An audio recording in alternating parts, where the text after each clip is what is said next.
packet. And Norm is here, who's the person who handles most of this. So I'll briefly summarize what we're currently doing and what our protocols are. Good evening. Again, my name is Norm Bolton. I've been involved with the demolition procurement since 1981 when it became a procurement issue. We started doing that. Just as a little bit of background, so you know that I've done a number of them with the help of the Home Enforcement Department, working with a number of folks. Since 1981, the city has demolished some 153 structures from 81 through 2011. We've spent in the neighborhood of $3.9 million doing that, both remediating asbestos issues, environmental issues, working with the state DEP to make sure that we do it properly. Mr. Saddlemeyer has asked that we look at our process. There's always room for improving it so that we do a better job. One of the things that has been a concern of his and of a number of folks is the amount of lead in buildings. As you know, the city of Lewiston has a high level of lead, and I think you've had a couple of presentations to that effect. But just to go through our process, once City Council has identified a building that needs to be removed, the first thing that happens is that I will do personally a site walk of the structure of the building, take a look and see what the apparent issues, the most obvious issues are. In all cases, when we do a project, it requires us to go out and get an asbestos survey, an abatement survey, asbestos survey, impact survey, to determine whether or not there are issues of asbestos.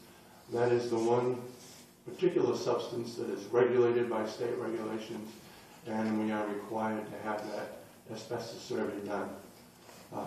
Once the survey is done, it determines means and the process that we're going to follow. If there is no asbestos, then we go directly to a bid situation where I would put together a bid solicitation asking contractors to first walk the site with me. I would tell them what needs to happen, how the city needs to have the site left. Some of that is governed by BOCA codes, or the International Building Codes as it's known today, about leaving the site at grade. It talks about that the city requires contractors to demolish and to sort as much material as possible.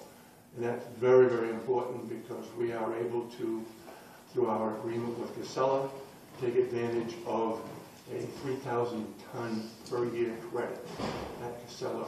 And each ton is worth about $60 a ton in clean wood that we can bring to them, and it has no cost to the city. It's an offset to our contract. We've made very good use of that over the years, enabling us to do projects much more cost effectively than many communities could do by just simply taking a building down and hauling it off to a licensed landfill. The contractors, once they're on site, need to provide a wetting process. Weather comes into play when we start talking about wetting down things. We worked very hard this past year, 2012, right into the first month of 2013. We took down 13 structures. Those structures, for the most part, had water going on them until the latter part of the year, where the temperature was well below 32 degrees, and we were still demolishing. But other than that, we do require the contractors to use water. Once the building is down, we require the contractors, in most instances, to remove the entire foundation. Instances where they are not required to remove the entire foundation is when the integrity of the street and or sidewalk is in play, or if the foundation was so close to a abutting property that removal of our foundation would cause potential damage subgraded to another building. With all of that said, I have looked at a number of areas where we might be able to do a little more, and that's been after some discussion with the folks from the Neighborhood Housing League, and I'm happy to see them here this evening. I have met recently with one of their representatives, Melissa, talking about the notification process that we put in place last year with their assistance, whereby we identify the building, we determine a perimeter of 300 feet around that area, and working with them, notify the tenants the activity is going to take place, and try and give them an approximate date as to when it's going to take place.